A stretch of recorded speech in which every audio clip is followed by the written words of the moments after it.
मैं आपको बताना चाहूँगा कि आज हमारी महाविकास आघाड़ी की मीटिंग हुई, उसमें खुद प्रकाश आंबेडकर जी भी उसमें शामिल हुए थे। उन्हें जो पहले मीटिंग में उनके जो लोग आए थे उनने जो प्रस्ताव दिया था, 25 मुद्दे उनने दिए थे। उस मुद्दों के ऊपर एक कमेटी बनाने का आग्रह उनका था। पृथ्वीराज चौहान जी की अध्यक्षता में एक कमेटी बनाई जाएंगी, सभी दलों के उसमें प्रतिनिधित्व रहेंगे और 8 दिन के अंदर वो प्रस्ताव को सकारात्मक दिया जाएगा। और कुछ और मुद्दे जिसमें हमारे कम्युनिस्ट पक्ष के जो दल है, समाजवादी के जो दल है, शेतकरी कामगार पक्ष का दल है, ऐसे सबसे उसमें डिटेल लिए जाएंगे और उस तरह का एक प्रेजेंटेशन उसमें दिया जाएगा और उसी को फिर मैनिफेस्टो कैसे करने का उसके ऊपर एक डिस्कशन होगा। और लोगों के सामने जाते समय में ये सब मुद्दों को लेके, क्योंकि ये लड़ाई, क्योंकि जो सत्ता में बैठे हैं वो डर बताकर और ईडी और सीबीआई का डर बताकर जिस तरह से राजनीति कर रही है, उनके सामने जाना है तो जनता के मुद्दे लेकर जाने की एक भूमिका हम लोगों ने आज की है। और मुझे लगता है कि एक हफ्ते में वो प्रस्ताव पूरा तैयार होगा और एक अगले हफ्ते में जब मीटिंग होगी उसमें सीट शेयरिंग का भी इशू क्लियर होगा। बहुत ही सूचक शब्द में जो है प्रकाश अंबेडकर ने ये टिप्पणी की है कि जो इंडिया गठबंधन के साथ हो रहा है वो महाविकास आघाड़ी में ना हो। वो ये तब कह रहे हैं जब उन्हें 2-3 बार इंसल्टिंग भूमिका में रहना पड़ा, उन्हें बहुत देर से बुलाया गया या जिस प्रकार से वो चाहते थे उनकी अगवानी हो उस प्रकार से नहीं हुआ। सीट शेयरिंग को लेकर के भी तनातनी है, आप चाहे माने नहीं माने, लेकिन 8 से 10 सीटों को लेकर के आप लोगों का विवाद अभी भी बना हुआ है। तो ऐसी स्थिति में सामंजस्य कैसे बनाएंगे? कोई विवाद हमारे में नहीं है। जितना महायुति में विवाद है, आपने देखा होगा कि उसकी तो निंदा करना चाहिए। राज्य के एक ज्येष्ठ मंत्री, ओबीसी के पिछड़े जाति के मंत्री छगन भुजबल को सत्ता पक्ष के विधायक ने लात मार के भगाने की बात कर रहे हैं, तो वो उस बात को क्या गौर नहीं कर रहे आप लोग? इस तरह से बर्ताव किया जाता है पिछड़े जातियों के साथ, और इस तरह की जब बातें होती है उसके बारे में चर्चा क्यों नहीं होती है? और उसकी बात का हम निषेध करते हैं। और रही अम्बेडकर जी के साथ, बाला साहब के साथ हमारा, आज आपने देखा होगा कि हम साथ में मिलकर आए, आपके सामने खड़े हुए, कोई भी विवाद हमारे में नहीं है। लेकिन जब विवाद नहीं है उसको विवाद बनाने की क्यों आप कोशिश कर रहे हो?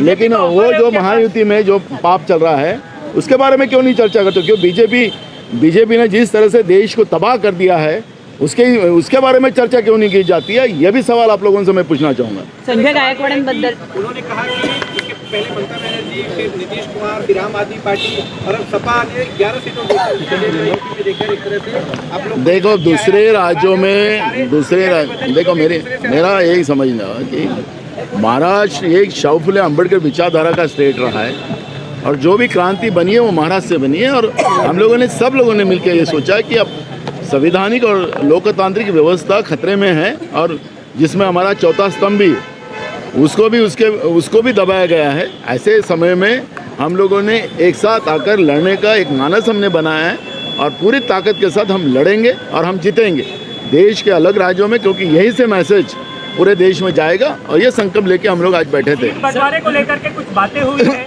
क्या इक्वल सीट शेयरिंग होगी? अभी 48 जगह में महाविकास आघाड़ी लड़ेंगी।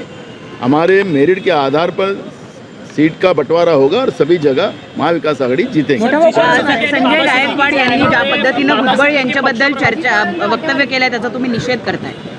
एका मागासवर्गीय मंत्र्यांना आणि सिनियर मंत्र्यांना या पद्धतीनं वक्तव्य करून या सरकारची मानसिकता, जी भाजपची मानसिकता आहे, जी खालच्या दर्जाच्या लोकांना ज्या पद्धतीनं शिवीगाळी देऊन लात मारून हाकला, अशा पद्धतीचं वक्तव्य करणं ते निषेधार्थ आहे।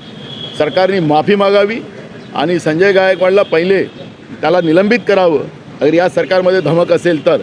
आणि या पद्धतीनं महाराष्ट्रामध्ये ओबीसी वर्सेस मराठा असे विवाद निर्माण करून, जसं स्वतः अजित पवार म्हणतात की मी या अध्यादेशाच्या विरोधात कोर्टात जाणार आहे, अजित पवारांचं स्टेटमेंट आहे। आता राज्याचे उपमुख्यमंत्री स्वतः या अध्यादेशाच्या, मराठा आरक्षणाच्या अध्यादेशाच्या विरोधात कोर्टात जायची तयारी दाखवत असेल तर या सरकारमध्ये काय आलबेल चाललेलं आहे? काय चाललेलं आहे? 2 समाजामध्ये भांडणं लढवायचे आणि महागाई, बेरोजगारी, शेतकऱ्यांचे प्रश्न, गरिबांचे प्रश्न बाजूला सारायचे।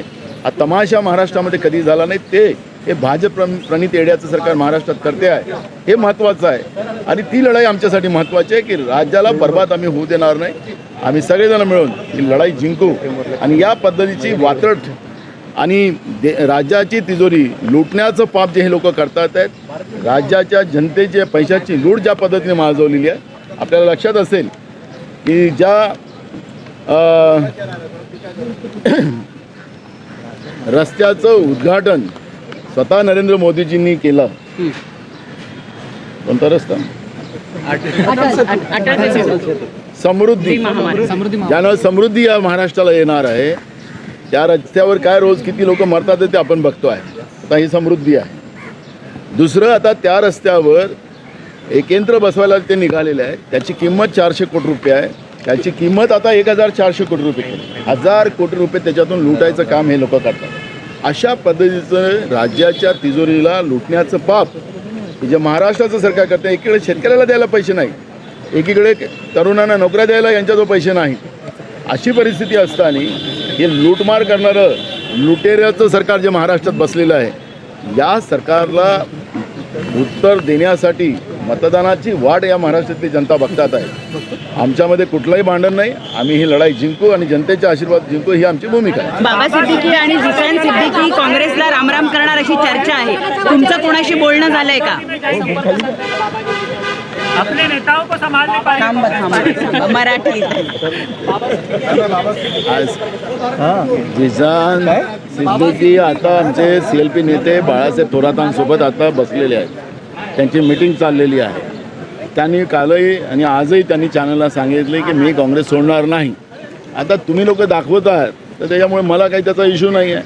काँग्रेसचा कुठलाही व्यक्ती आमदार आपले राजीनामा देणार नाही किंवा सोडणार नाही आणि BJPमध्ये जाणार नाही किंवा अजित पवारामध्ये जाणार नाही. प्रलोभन देण्याचं काम सत्तेमध्ये बसले लोक करतात आहेत. ते आपण उघड्या डोळ्यांनी पाहतो आहे. प्रलोभनाने आलं नाही तर ED आणि CBIचा कसा दबाव आणला जातो तोही आपण पाहतो आहे. त्याच्यामुळे या सगळ्या याच्यामध्ये काँग्रेसचा कुठलाही नेता त्याच्यामध्ये येणार. हिंदी में बता दीजिए, बाबा सिद्दीकी को लेकर के जिस प्रकार से खबरें आ रही हैं, क्या कांग्रेस पार्टी अपने नेताओं को नहीं संभाल पा रही है? पहले ED और CBI को तुम खत्म करो. कौन सा चैनल है आपका? बाबा सिद्दीकी और उनके बेटे को लगता चले कि वो ज्वाइन कर सकते हैं अजित पवार. आपको क्या समझना चाहते हैं? देखो, ऐसा कुछ नहीं होगा. वो हमारे कांग्रेस के ज्येष्ठ नेता है. हमारा युवा कांग्रेस का बेटा उनका अध्यक्ष भी है और MLA भी है. और कांग्रेस ने हमेशा कांग्रेस के साथ वो खड़े रहे. कांग्रेस, उनके पिताजी खुद मंत्री भी रहे और अभी बेटा खुद विधायक है और कांग्रेस छोड़ के वो नहीं जाएंगे. Thank you.